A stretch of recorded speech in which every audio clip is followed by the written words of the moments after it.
Don't open it yet. Those 4 words from my husband stopped me cold, my fingers hovering just inches from the rusted padlock.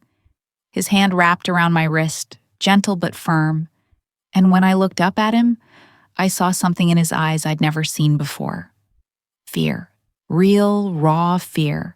The kind that makes your stomach drop and your mouth go dry. And that's when I knew.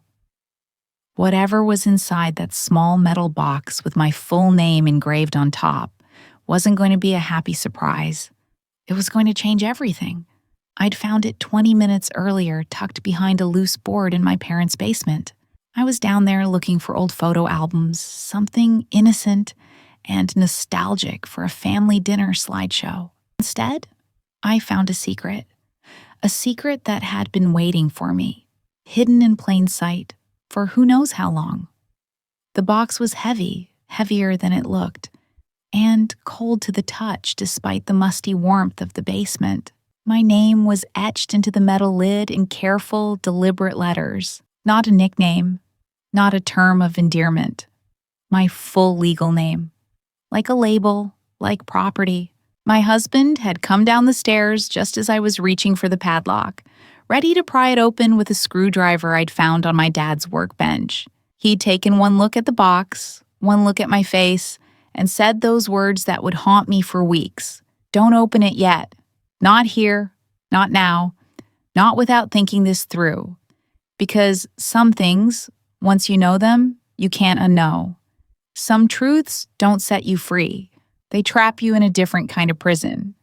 We left the basement that day with the box hidden in my purse, wrapped in an old towel so it wouldn't make noise. I said goodbye to my parents with a smile that felt like broken glass in my mouth. My mom hugged me tight like she always did and told me she loved me. My dad waved from his recliner, barely looking up from his phone. Everything seemed so normal, so perfectly, terrifyingly normal. And that's what scared me most. If this box had been hiding in their basement all along, what else had they been hiding? What else about my life was a carefully constructed lie? The drive home was silent. My husband kept one hand on the wheel and one hand on my knee, a steady anchor in the storm of thoughts spinning through my mind. I kept glancing at my purse in the back seat, expecting the box to somehow burst open on its own, spilling its secrets across the leather seats. But it stayed quiet, patient, waiting for me to be ready.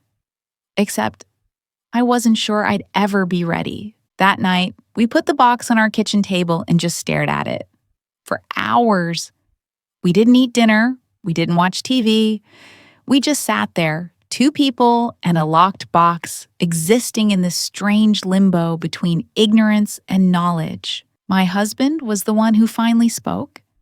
He asked me what I remembered about my early childhood, before I was 5 or 6, before school started, before there were official records and photographs and memories that felt solid and real. And that's when I realized I couldn't remember much at all. There were flashes, brief moments, a yellow bedroom, a woman's voice singing, the smell of something sweet like vanilla or honey, but no clear memories, no coherent timeline, just fragments that didn't quite connect to the narrative my parents had always told me about my early years. They said I was a quiet baby, an easy child, that I'd been born in a hospital 2 towns over because the local one was under renovation, that we'd lived in an apartment before buying the house I grew up in. Simple facts, unremarkable facts, the kind of facts you never think to question because why would you? My husband listened to me stumble through these non-memories, these gaps and spaces where a childhood should be. Then he asked me something I'd never considered. He asked if I'd ever seen my original birth certificate. Not the copy they give you for school registration and driver's licenses. The original. The one with the hospital seal and the doctor's signature and all the official details that prove you are who you say you are. I hadn't. I'd never even thought to ask for it. Why would I? I knew when my birthday was. I knew where I was supposedly born. I had a social security number and a passport and every other document that confirmed my identity. But the original birth certificate, that was somewhere in my parents' files, in their house, under their control. And suddenly, sitting at that kitchen table with a locked box between us, I realized I'd never actually seen the proof of my own beginning. We decided not to open the box that night. We decided to wait, to watch, to investigate quietly before we unleashed whatever truth was locked inside. Because my husband had a theory, and it was a theory that made my blood run cold. He thought my parents were hiding something big, something that went beyond normal family secrets or embarrassing stories. He thought the box was insurance, evidence, proof of something they'd done that they couldn't destroy but couldn't risk me finding until they were ready, or until they were gone. So I became a detective in my own life. I started asking casual questions during our weekly family dinners. Nothing too obvious, just gentle probes about my baby years. Did I look like mom or dad when I was born? What was my first word? Did I have any birthmarks or medical issues as an infant? Simple things that any daughter might ask out of curiosity. And I watched their faces carefully. I watched for the tells, the micro expressions, the tiny moments of hesitation before they answered. My mom was better at hiding it. She'd smile and launch into stories that sounded rehearsed, polished, like she'd told them 100 times before, and knew exactly how they should sound. But my dad was different. He'd go quiet. He'd change the subject. He'd suddenly remember something he needed to do in another room. And when I pushed, even gently, he'd get irritated. Short. He'd tell me I was being weird, that I was overthinking things, that not every parent remembers every detail about their kids' baby years. But that wasn't quite right, because they remembered everything about my younger brother's early childhood.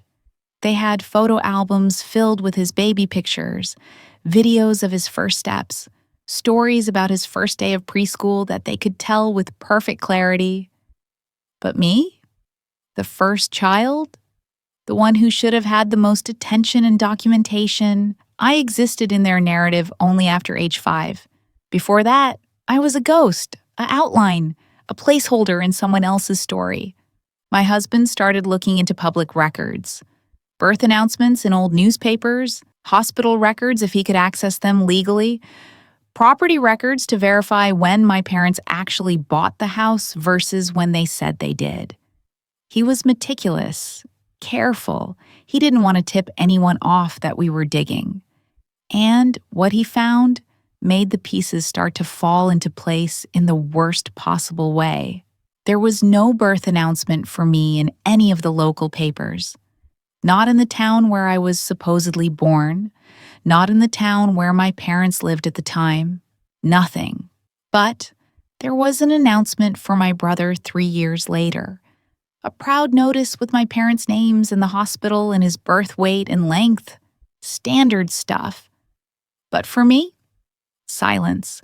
Like I'd appeared in their lives without fanfare, without the normal celebration and documentation that comes with a new baby. The property record showed something else interesting. My parents bought their house 6 months before I supposedly turned 2. But there were no previous addresses listed for them in the system before that, no apartment lease in their names, no mortgage or rental history. It was like they'd materialized in that house with a toddler and started their lives from scratch, fresh, clean, no past. I started having trouble sleeping.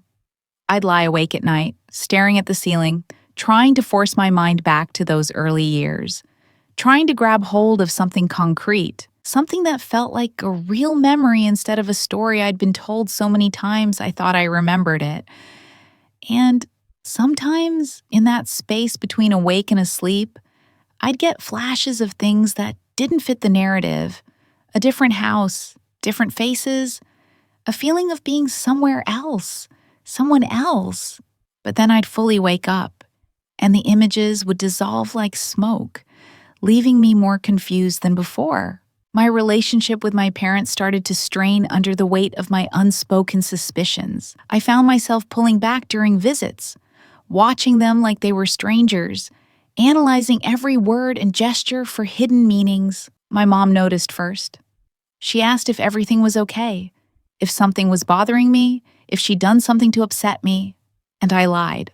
I smiled and said, I was just stressed with work, tired, nothing to worry about. Because I couldn't tell her the truth. I couldn't say that I was questioning everything about my existence because of a locked box in my bedroom and a growing pile of evidence that my life was built on lies. Then came the slip. The moment that confirmed my worst fears and made the contents of that box suddenly, terrifyingly relevant. We were at a family barbecue, extended family. Cousins and aunts and uncles I saw maybe once or twice a year. Normal summer stuff. Burgers and potato salad and kids running around the backyard. And my dad's older sister, my Aunt Helen, had too much wine. She was talking to my mom in the kitchen. I was outside, but I'd come in to refill my drink. They didn't see me in the doorway. And my aunt said something that made the entire world tilt sideways. She said it must be such a relief that I'd turned out so normal, that they'd done such a good job with me considering how I came to them, that she'd always worried the circumstances might affect me, damage me somehow.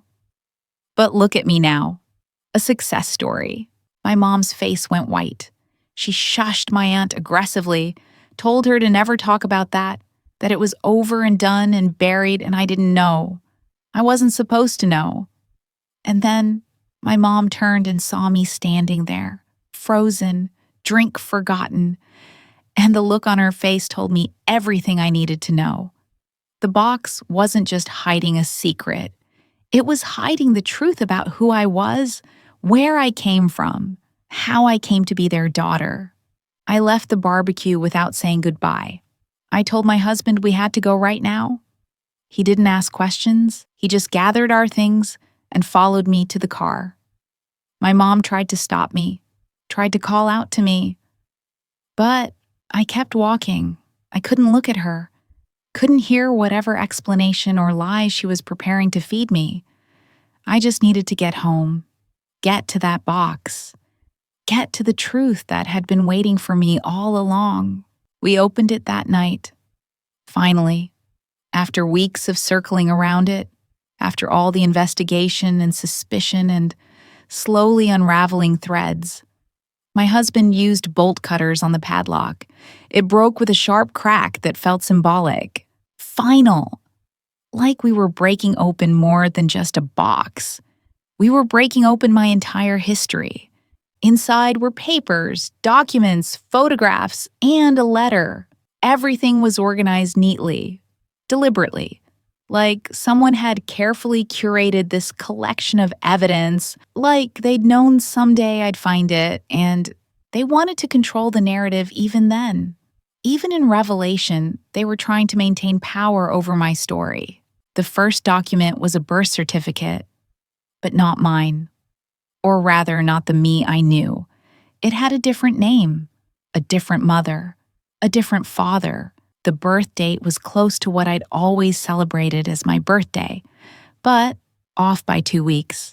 The location was a hospital 3 states away. And the baby girl named on that certificate had been born to people I'd never heard of. People whose names meant nothing to me, but whose existence meant everything. Underneath that was a death certificate for the mother, dated 6 months after the birth, cause of death listed as complications from a car accident, and then another death certificate for the father. Same accident, same date. 2 people wiped out in an instant, leaving behind a 6-month-old baby with no immediate family. No one to claim her, no one to love her, just the state and the foster system and the uncertainty of what comes next. Then came the adoption papers, except they weren't quite right. They weren't official court documents with a judge's signature and a legal seal. They were private adoption papers, the kind arranged through lawyers and agencies that operated in gray areas, the kind that cost a lot of money and promised discretion, the kind that allowed people to adopt a baby without a lot of questions or oversight or public record. My parents had bought me, not officially, not through proper channels, but through a system that let them skip the line and avoid scrutiny. They'd paid someone to give them a baby, to give them me. But that wasn't even the worst part.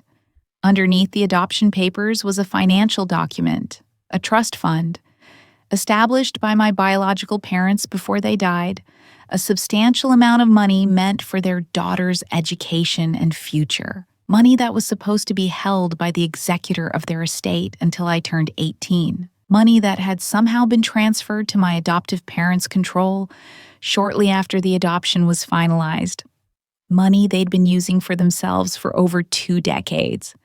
The photographs were harder to look at than the documents. They showed a baby. Me.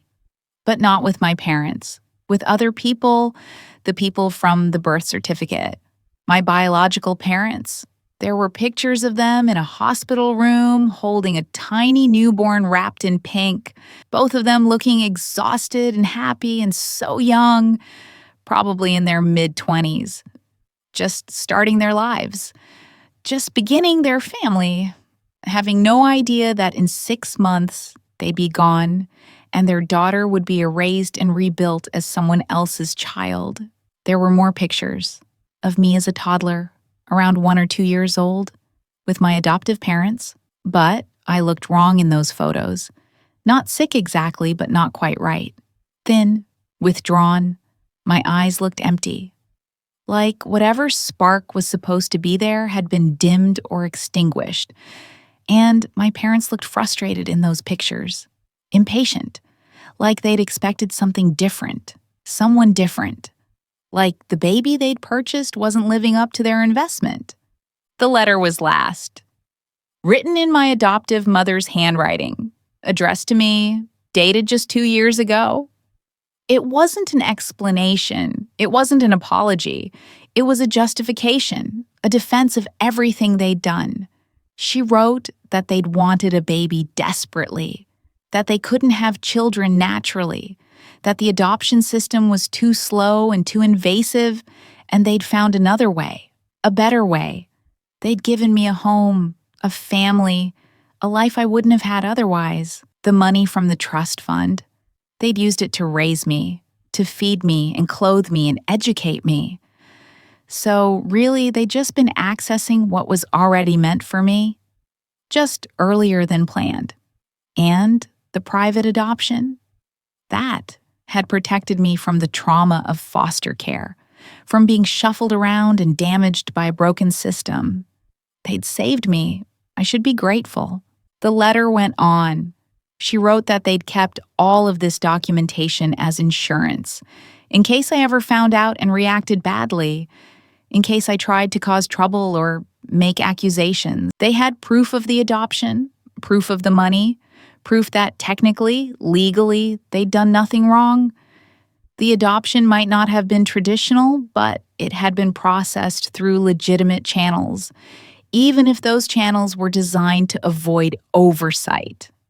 The trust fund had been transferred with the proper signatures, even if those signatures had been obtained through manipulation and pressure on a grieving executor who just wanted the whole situation resolved. She ended the letter by saying she hoped I'd never have to read it, that she hoped the box would stay hidden until after they were both gone. But if I was reading it now, while they were still alive, then I needed to understand that going public with any of this would hurt me more than them. It would raise questions about my identity, my legal status, my entire life. Was I really willing to unravel everything just to punish them for giving me a better life than I would have had otherwise? I read that letter 3 times. Then I read it again. And each time, the rage built higher. The audacity, the manipulation, the absolute certainty that they'd done nothing wrong. that they were the heroes of this story and I was the ungrateful child who couldn't see how lucky I was. They'd stolen my identity, stolen my inheritance, stolen my history and my biological parents' memory. And they'd convinced themselves it was an act of love. My husband watched me process all of this. He didn't try to tell me what to feel or what to do. He just stayed close, a steady presence while my entire foundation crumbled and reformed into something new, something true, something that hurt like nothing I'd ever felt before. I spent the next week in a fog. I called in sick to work. I didn't answer calls from my parents, though they tried repeatedly. My mom left voicemails that started concerned and gradually shifted to anxious and then angry. She knew I knew. She knew the box was gone. And she was trying to control the situation the only way she knew how. Through emotional manipulation and veiled threats and reminders that I was their daughter and I owed them respect and loyalty. But I wasn't their daughter. Not really. I was the daughter of two people who died before I could know them. Two people whose love for me was documented in photographs and a trust fund they'd set up to protect my future. Two people who'd been erased from my life so completely that I didn't even know their names until I opened that box. And the people who'd raised me, they weren't parents. They were thieves who'd gotten away with their crime for so long, they'd forgotten it was a crime at all. My husband helped me find a lawyer, someone who specialized in adoption law and fraud and estate issues. We laid out everything, the documents, the photographs, the letter, and the lawyer listened carefully, taking notes, asking questions. Then she told us the truth, the legal truth, which was complicated and messy and nowhere near as satisfying as I wanted it to be. The adoption, as questionable as it was, had been finalized decades ago. Challenging it now would be nearly impossible. I was legally their daughter in the eyes of the state. The trust fund was trickier. There might be grounds for a lawsuit if we could prove they'd obtained control through fraud or undue influence, but it would be expensive, time-consuming, and uncertain. The executor who'd signed over control had died 5 years ago. The lawyer who'd facilitated the private adoption had been disbarred for unrelated issues and wasn't a credible witness. We had evidence of wrongdoing, but proving it in court would be an uphill battle. But the lawyer said something else, something that shifted my thinking. She said sometimes justice isn't about the legal system. Sometimes it's about taking back power in whatever way you can. Sometimes it's about making sure the people who hurt you understand that they didn't win, that they didn't get away with it, that you know the truth and you're not going to pretend anymore. So I made a plan, not a legal plan, a personal one. I was going to confront them with everything. I was going to lay out exactly what I knew and exactly how I felt about it. And then I was going to walk away, cut them out of my life completely. No more weekly dinners, no more holidays, no more pretending we were a normal, happy family. They'd built our relationship on lies, and I was going to burn that foundation to the ground and build something new for myself, something real. I called and asked to meet them at their house, just me, without my husband. I wanted them to think they could still manipulate me, that I was coming alone because I was confused and needed them to explain, to make it make sense.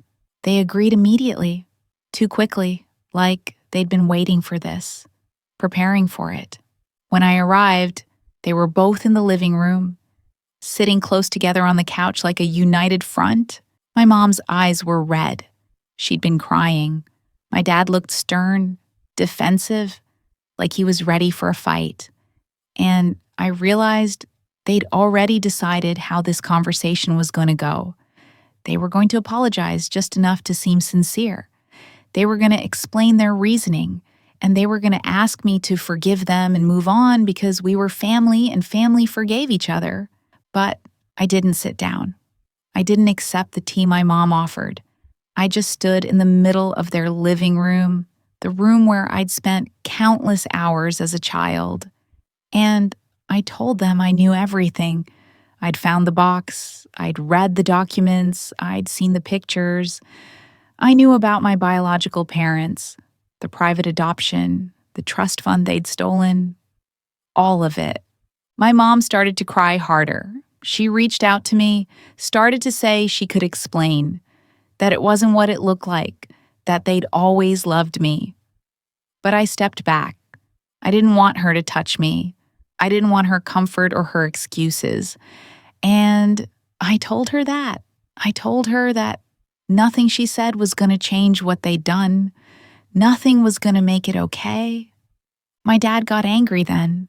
He stood up and said I was being dramatic, that I was an adult now, and I needed to understand that life was complicated, that they'd made choices they thought were best, that the adoption had been legal and the money had been spent on me. So, what was I really upset about? Was I really going to throw away our entire relationship over something that happened before I could even remember? And that's when I understood. He genuinely didn't see what they'd done wrong. Or maybe he did and he just didn't care. To him, I was a transaction that had worked out well for everyone involved. I'd gotten a home, they'd gotten a daughter. The money had been used appropriately by his definition. The fact that they'd stolen my identity and my inheritance and my connection to my real parents was just an unfortunate side effect of a practical solution to their problem. I asked him if he'd ever thought about what my biological parents would have wanted, if they would have wanted their daughter raised by people who saw her as a commodity, who'd manipulated the system to get what they wanted without regard for ethics or the child's right to know her own story. He didn't answer. He just told me I was being disrespectful, that I needed to leave if I was going to talk to him like that. So I did. But not before I told them exactly what was going to happen next. I was cutting contact completely. I didn't want them at my house. I didn't want calls or texts or letters. I didn't want them involved in any future children I might have. As far as I was concerned, they'd lost the right to call themselves my parents the moment they decided to build our relationship on lies and theft. And if they tried to contact me, if they tried to show up or force a relationship, I'd go public with everything. I'd post the documents online. I'd tell everyone we knew exactly what kind of people they were. I'd make sure their reputation was as destroyed as my sense of identity had been. My mom begged. She actually got on her knees and begged me not to do this. Said she was sorry. Said they'd made mistakes, but they loved me. That I was their daughter and nothing would change that. But her words felt hollow, empty. Because if she really loved me, she would have told me the truth years ago. She would have given me the choice to know my own story. Instead, she'd kept me in the dark to protect herself, to protect her image of our perfect family. I left without looking back. I got in my car and drove away from that house for the last time. And I didn't cry. Not then. The crying came later. Days and weeks of grieving, not for them, but for the childhood I thought I'd had, for the parents I thought I'd known, for the version of myself that had existed in ignorance and felt secure in her identity. That version of me was gone. She died the moment I opened that box. But something new was being born, a version of me that knew the truth, that understood where she came from, that had names and faces for her biological parents, even if she'd never get to know them. I started researching them, found obituaries, social media profiles of their friends and extended family, pieced together who they'd been beyond the legal documents and photographs. They'd been teachers, both of them, elementary school. They'd met at an education conference and gotten married young, had dreams of a big family. They'd been excited about me, their first baby, their beginning. I found some of their family, distant cousins who'd lost touch after the accident, who'd wondered what happened to the baby but had been told by the executor that she'd been placed in a good home and it was better not to interfere. They'd respected that, assumed the system was handling it properly. They were shocked to learn the truth, angry on my behalf, welcoming in a way that felt overwhelming and healing at the same time. One of them had more pictures of my biological parents that weren't in the box, pictures that showed them happy and full of life and so clearly in love. I looked like my biological mother, same eyes, same smile. I'd always wondered why I didn't look much like my adoptive parents. They'd told me I took after a distant relative. Another lie in a long list of lies. My biological father's brother, my uncle, had something even more precious. A video, short, grainy, taken on someone's phone at a family dinner a few months before the accident. In it, my biological parents were taking turns holding me. My mother was singing to me some silly song about the moon, and my father was making faces trying to get me to laugh. And I did. A big, gummy baby laugh, full of joy, full of security. That baby knew she was loved. She knew she was safe. She knew she mattered. Watching that video broke something in me, but it also fixed something because I finally understood what I'd lost.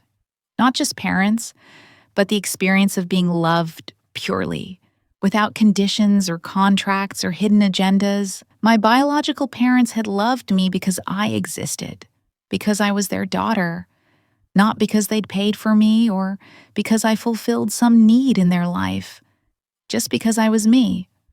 My adoptive parents never apologized. Not really. After I cut contact, they tried a few more times to reach out.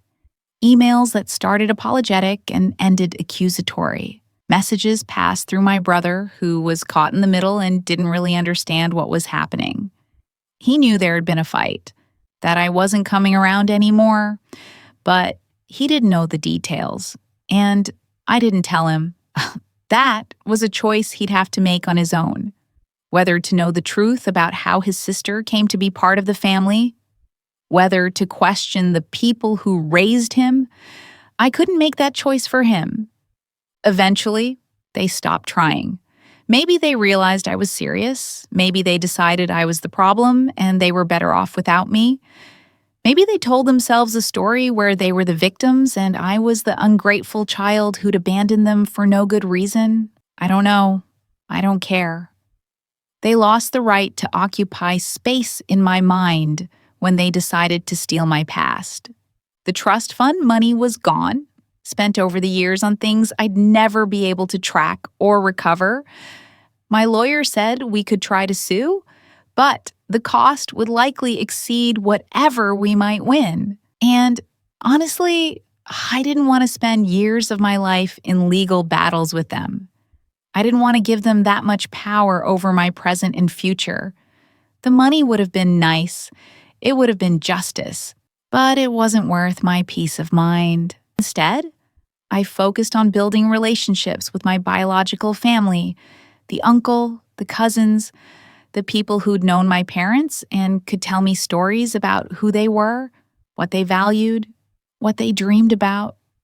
I learned that my biological mother loved gardening, that my biological father coached Little League and played guitar badly but enthusiastically, that they'd been the kind of people everyone liked, the kind who showed up when you needed help, the kind who made the world a little better just by being in it. And I learned about the accident, the details that weren't in the death certificates. They'd been driving home from a weekend trip. Someone ran a red light, hit them broadside. My biological father died on impact. My biological mother held on for 3 days in the hospital before the injuries were too much. She never regained consciousness, never got to say goodbye, never got to make arrangements for me. It was all handled by the executor, a family friend who'd meant well, but hadn't understood the implications of allowing a private adoption, who'd been overwhelmed and grieving and made decisions quickly to resolve things without realizing he was erasing me from my own history. I don't blame him. He's gone now anyway.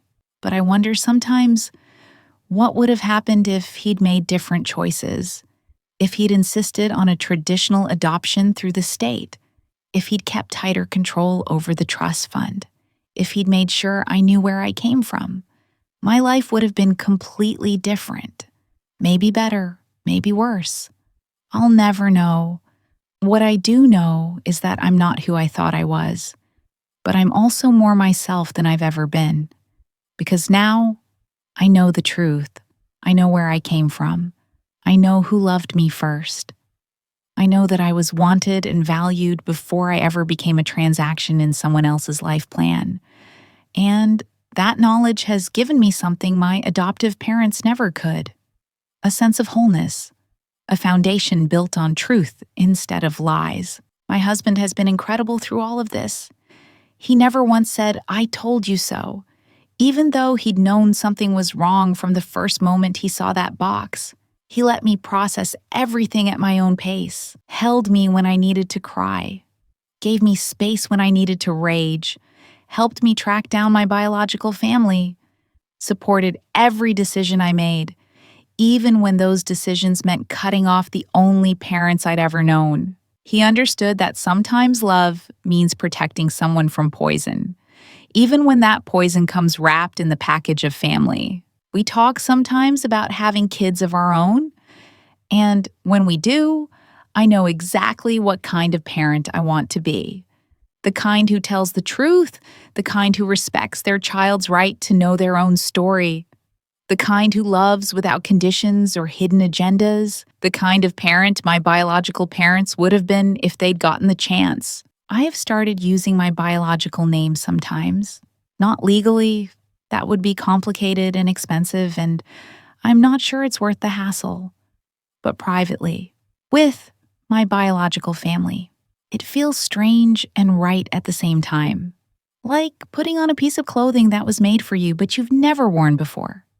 It fits, but you have to get used to how it feels. My adoptive parents are still out there, still living in that house, still going to family barbecues and church on Sundays and pretending everything is fine. My brother says they don't talk about me much, that when someone asks, they say, "We had a disagreement and I needed space." They don't tell people what the disagreement was about. They don't admit what they did. And I'm okay with that, because their denial doesn't change the truth. It just proves they're exactly who I thought they were. People more concerned with appearances than reality, more invested in their own comfort than my well-being. Sometimes I think about that letter my adoptive mother wrote, the one where she said, "Going public would hurt me more than them." She was wrong. The truth didn't hurt me. It freed me. Yes, it was painful. Yes, it required me to rebuild my understanding of myself and my history. But it also gave me clarity. It gave me permission to stop pretending, to stop forcing relationships that were built on lies, to stop feeling guilty for being uncomfortable around people who'd stolen my identity and thought they deserved gratitude for it. I've thought about going fully public with the story, writing about it, sharing the documents, but I haven't. Not because I'm protecting them, but because I don't need external validation of my experience. I don't need strangers on the internet to tell me I was wronged. I know I was wronged. And I've taken back my power in the ways that matter to me, by choosing who I call family, by honoring my biological parents' memory, by refusing to participate in the fiction my adoptive parents created. There are still hard days. Days when I see families together and feel the loss of what I thought I had. Days when I wonder what my life would have been like if the accident had never happened, if my biological parents had lived, if I'd grown up knowing who I was from the beginning. Those thoughts don't help anything, but they come anyway. Grief is like that. It doesn't follow logic or schedules. It just shows up when it wants to. But there are good days, too. Days when I talk to my biological uncle and hear stories about my parents that make me feel connected to them across time and death. Days when I look at pictures of my biological mother and see myself reflected back in her features. Days when I feel grateful that I found that box, even though it shattered everything I thought I knew. Because a shattered life built on lies is better than an intact life built on nothing real. My husband asked me once if I regretted opening the box, if there was a part of me that wished I'd left it locked, that I'd stayed in ignorance. And I told him the truth. Number. Not even for a second. Because that box didn't create the problem. It just revealed it. The betrayal happened decades ago. The theft happened decades ago. The erasure of my identity happened decades ago. All the box did was give me the information I needed to understand my own story. And understanding, even when it's painful, is always better than confusion. I've learned a lot about family through all of this. I've learned that biology doesn't make you family, but neither does adoption. What makes you family is love and respect and honesty and choosing each other every day. My adoptive parents had the opportunity to be my family, real family, if they'd told me the truth, if they'd honored my biological parents' memory, if they'd put my needs above their own desires. But they didn't. So they're not my family. Not anymore. They're just people I used to know. People who raised me. But people who never really saw me as a person with rights and needs and a past that mattered. My biological family has become family in the truest sense. Not because we share DNA, though we do, but because they've welcomed me with open arms. They've shared their memories and their grief. They've made space for me in their lives without demanding I be anything other than who I am. They've answered my questions without defensiveness. They've let me process my feelings without making it about them. That's what real family does. They show up. They tell the truth. They respect your journey, even when it's messy and complicated. I think a lot about that moment in my parents' basement when my husband told me not to open the box yet. Those 4 words that gave me time to prepare, time to investigate, time to build support before facing the truth. He gave me agency in a situation where I could have easily been overwhelmed and powerless. And that gift has shaped how I approach everything now. I don't rush into difficult situations unprepared.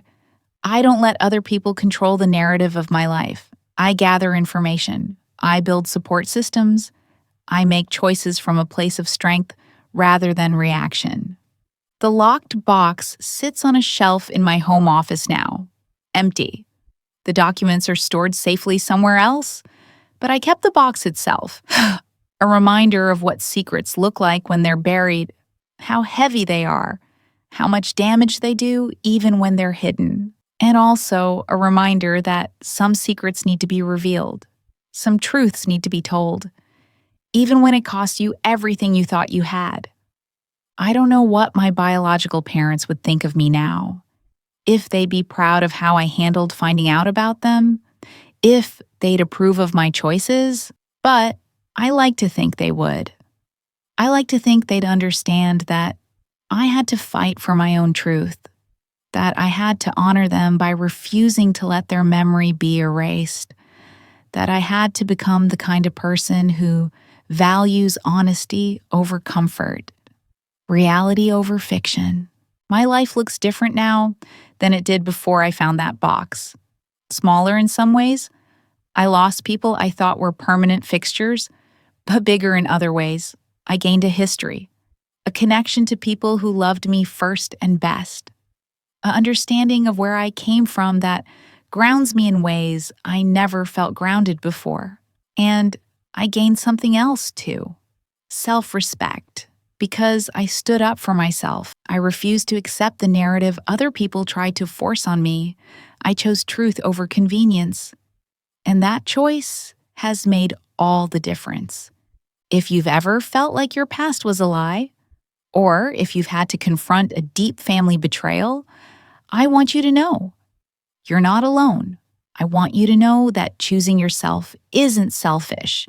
that demanding honesty isn't disrespectful, that walking away from toxic people is an act of self-love, not abandonment. You deserve to know your own story. You deserve relationships built on truth. And you deserve to be seen and valued for who you actually are, not who someone else needed you to be. Don't forget to like this video and subscribe for more stories of courage and truth. Thanks for watching, and I'll see you in the next one.